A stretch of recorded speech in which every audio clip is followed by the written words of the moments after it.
Don't You Want Me was one of the most important records of all time. It gave the 80s an innovative sound and it introduced the synth era of 80s music. Behind this era was a band known as the Human League. Formed in Sheffield, UK, the band nearly ended before really taking off, but they ultimately became global superstars. So without further ado, let's all work as a waitress at a cocktail bar.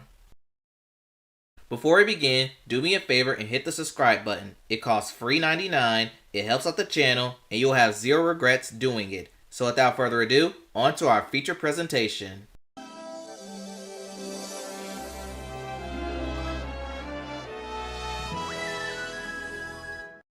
Philip Oakey was born on October 2nd, 1955. His father worked as a general post office salesman, and because of this, the family moved frequently. They eventually settled in Sheffield, UK. Philip attended King Edward's VII School in Sheffield, but he dropped out and took a number of odd jobs.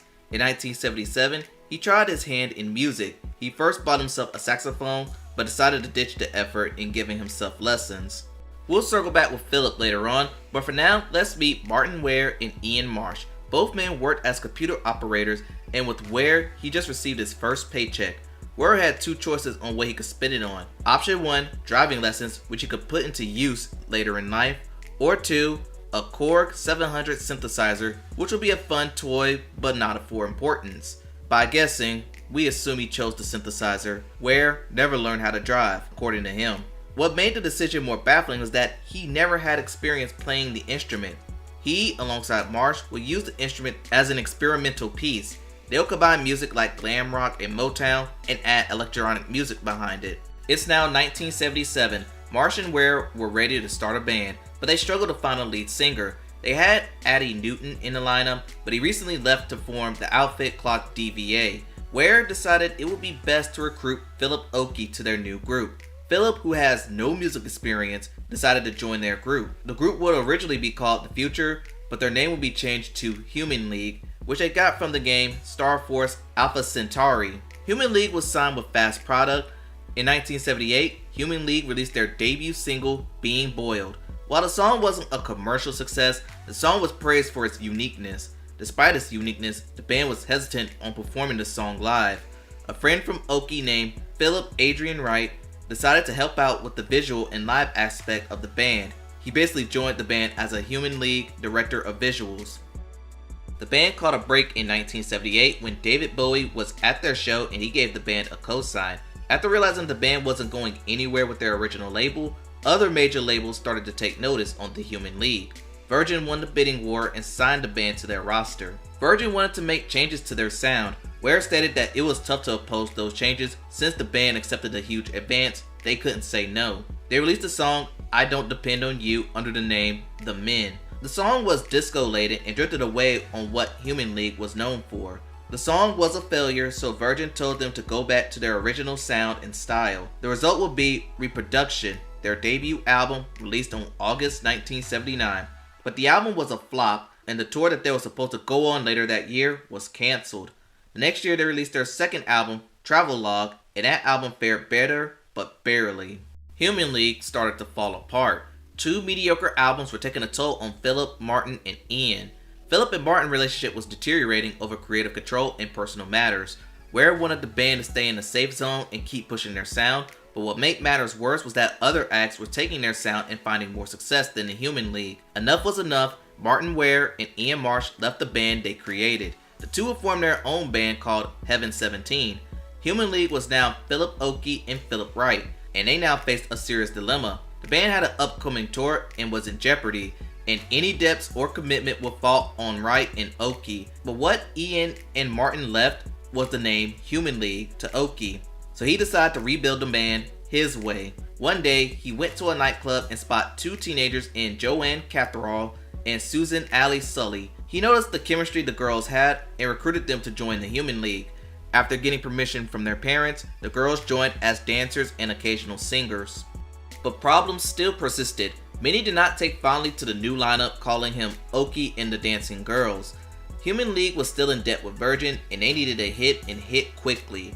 So they recorded the song Boys and Girls, and that song reached number 47 on the UK charts, making it their highest successful song on the charts. But still a moderate success, Virgin gave them the option to work on a new album. To help with this album, Oakey reached out to Martin Rushent to produce tracks. Oakey also recruited Ian Burden and Joe Callis to join the band. First of these were Sound of the Crowd, and that song became Human League's first major successful single, going number 12 on the UK charts.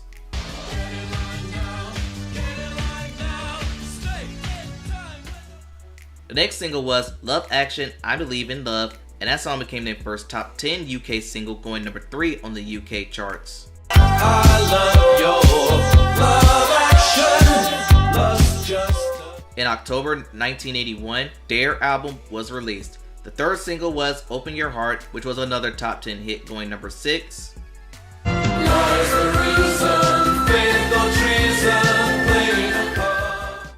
And with 3 successful singles, the label wanted to push another one, and they took a liking to Don't You Want Me. Oakey disagreed as he thought it was a filler song, but Virgin overruled and pushed it anyway. To express Virgin's belief in this song, they financed a very expensive video for the time with director Steve Barron. The song became a smash, becoming the group's first number 1 hit in the UK. And thanks to the video, it started to receive heavy rotation on a newly formed television network known as MTV. And this song gave them their first US crossover hit, going number 1 in America. Don't you want me, baby? The Dare album went 3 times platinum in the UK, and thanks to Don't You Want Me, Dare went gold in America. Human League continued to ride the high of Don't You Want Me. They released 2 more hit singles, both reaching number 2 in the UK, Mirror Man and Keep Feeling Fascination, with the latter becoming a top 10 hit in America. But the band was feeling pressure. Virgin Records won another Dare album, and it was putting pressure on Human League to follow up. With the struggles, they decided to release an EP called Fascination. When they finally mustered the strength to record the follow-up album, Human League decided to ditch what they already worked on and started over from scratch. In 1984, Human League released the song The Lebanon. The song was a major departure from what the Dare era brought, but it still became a hit as it reached number 11 on the UK charts.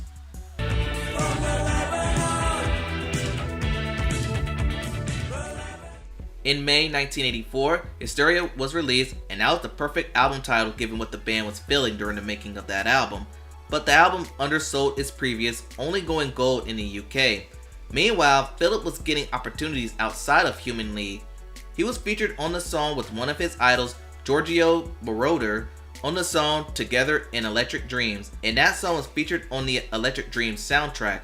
The pair then recorded an album together, but that album only saw minor success. After Hysteria only saw middle-of-the-road success, the group was once again in a creative pickle. Virgin decided to fly the band to Minneapolis, USA to pair them up with Jimmy Jam and Terry Lewis. The producing duo just caught fire in a bottle thanks to their contribution with Janet Jackson on her Control album. They pretty much rejected almost everything the band originally came up with, but they came together to produce Crash, released in September 1986. The album was best known for having the smash hit Human. The song reached number 1 in America, but only reached number 8 in the UK. I'm only human, of flesh and blood. But the other songs failed to make any noise in both the UK and US, with the album only going gold in the UK. In 1990, Human League released their 6th album, Romantic. It had the song Heart of a Wheel, a song that only reached the top 30 on the UK charts.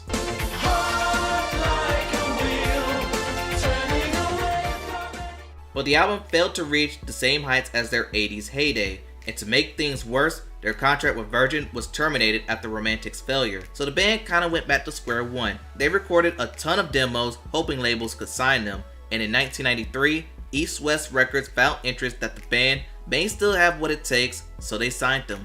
In 1995, Human League released Octopus. The lead-off single was Tell Me When, and that song saw the band return to the top 10, peaking at number 6 in the UK charts, while charting at number 31 in America. Will